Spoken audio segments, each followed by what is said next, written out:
petite vidéo tuto pour réaliser simplement, relativement rapidement, une image vectorielle à partir d'une photo que vous aurez, une photo en couleur par exemple. Donc on va utiliser pour cela deux logiciels, Photoshop pour un premier traitement et ensuite Illustrator.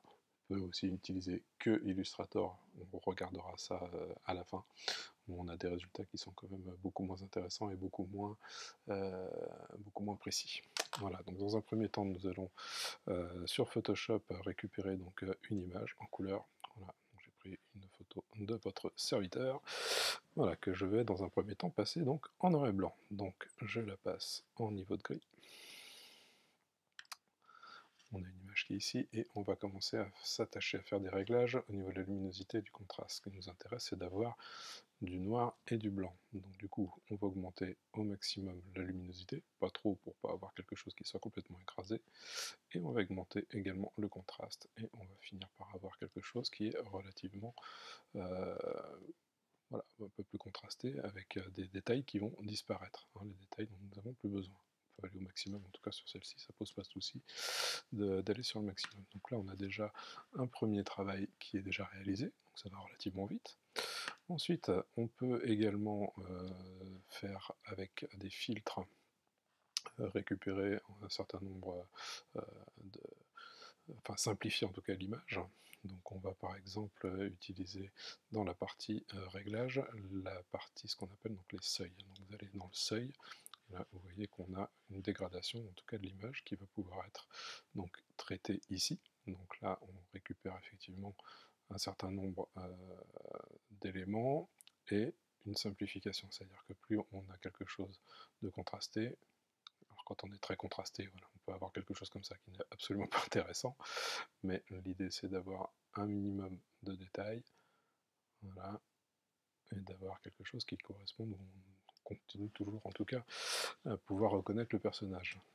Donc là on est plutôt pas mal, et une fois qu'on a fait ça, on peut également s'amuser avec un autre filtre, pour pouvoir encore une fois de plus simplifier donc, le dessin.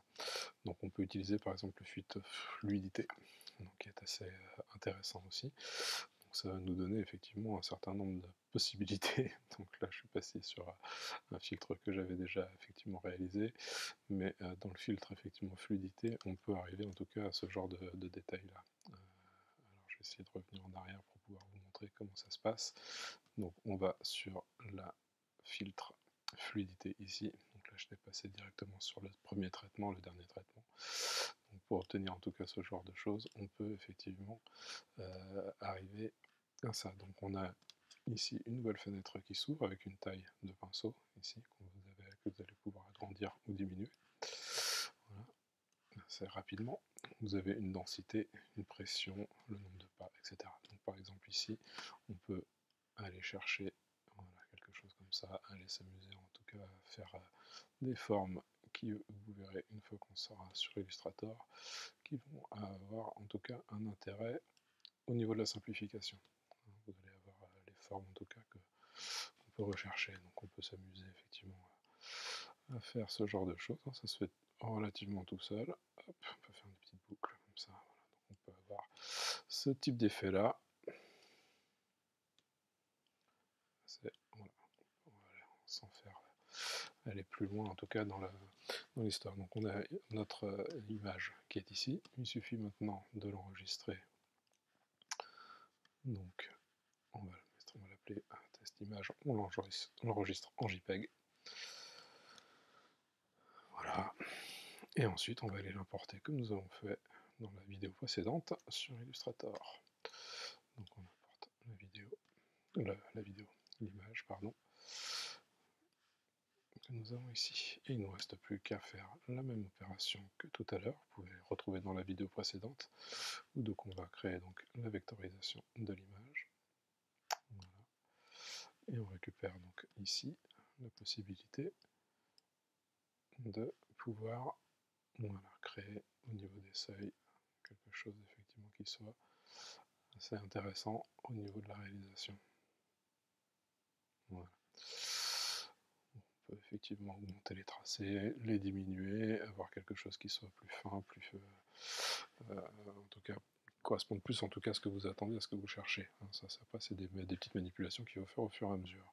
Une fois que c'est fait, eh bien écoutez, il suffit juste d'aller vectoriser donc l'image complètement et donc de la décomposer. Et comme nous avons vu tout à l'heure, il suffit de supprimer donc cette partie-là et vous allez avoir donc votre image qui est réalisée. Moi, je vous invite en tout cas également à supprimer en fait certains détails qui peuvent être en tout cas gênants quand vous allez faire des découpes un petit peu précises. Donc là je me mets en mode tracé et je vais supprimer effectivement tout ce qui va être un petit peu gênant. Là on a une petite boucle donc on peut la laisser, mais quand on va faire le tracé ça va couper, ça peut être compliqué en tout cas sur les cricuts, donc on peut aller nettoyer en tout cas toute cette partie là qui ne nous intéresse pas en fait sur l'image au final. Toujours regarder un petit peu ce qu'on fait. Là, celle-ci par exemple, on peut la supprimer. Ça aussi, voilà. Donc après, c'est juste un petit travail de nettoyage en fonction de ce que vous avez envie de garder ou pas. Voilà, donc là, on a notre image qui est réalisée. On peut encore simplifier et améliorer en tout cas notre tracé. Donc par exemple, on sélectionne tout. Alors si, ce qu'il faut faire d'abord dans un premier temps, c'est supprimer donc les fonds ici qui sont absolument inutiles. Donc toujours la même chose. On va sélectionner donc l'identique contour et fond. Donc, comme ça, tout ce qui est blanc disparaît. On n'a plus qu'un fond avec un détracé noir. Donc, ensuite, on peut sélectionner l'objet, aller dans Tracer, Simplifier.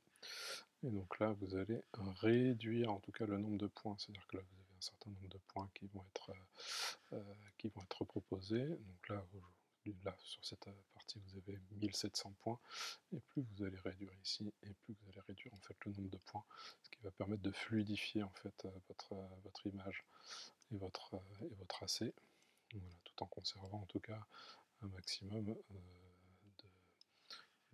de la forme, en tout cas, garder la forme. Voilà, donc là, ça c'est bon, on est fini. Et on a quelque chose qui est là très rapidement, en tout cas. Je ne vais pas chercher à aller dans les détails, mais on a quelque chose qui, en tout cas, se rapproche d'une image, en tout cas intéressante, que l'on peut traduire sur du vinyle ou autre. Voilà pour ce petit tuto. En espérant en tout cas que ça vous aidera et que vous pourrez en tout cas l'utiliser. Après, comme je l'ai dit, il n'y a pas une manière, il n'y a pas un chemin pour arriver à un résultat, surtout avec Illustrator et Photoshop. Vous pouvez trouver et réaliser en tout cas d'autres solutions en utilisant ces principes-là qui restent les mêmes. Mais voilà, vous pouvez vous amuser avec les filtres et vous devriez avoir des choses assez intéressantes. Donc ça, c'était la partie automatique. Après, bien entendu, pour avoir des résultats qui soient beaucoup plus stylisés, beaucoup plus dessinés, là, il n'y a pas de solution miracle. Il faudra passer, quoi qu'il arrive, par une réalisation à la main. Donc là, dans ce cas-là, c'est plutôt avec un stylet. On aura beaucoup plus de précision avec un stylet qu'avec la souris. Et avec les tracés vectoriels que vous allez trouver sur Illustrator ici, donc avec l'outil Plume, qui vous permet donc de pouvoir faire et créer en tout cas vos formes et voilà, et donc après de pouvoir les manipuler avec ce qu'on appelle les courbes de Bézier, donc les petites mains que vous avez là qui permettent de pouvoir manipuler vos formes. Voilà, donc après c'est effectivement une question d'habitude, d'utilisation, et plus vous allez l'utiliser, plus effectivement vous allez en comprendre. Au début c'est pas forcément ce qu'il y a de plus intuitif, mais on finit par s'en débrouiller plutôt pas trop mal. Voilà, donc ça vous permet en tout cas de faire des formes et de pouvoir utiliser tout ce que vous avez envie d'utiliser. Voilà pour ça. Merci à vous, bon visionnage, bonne création et à bientôt.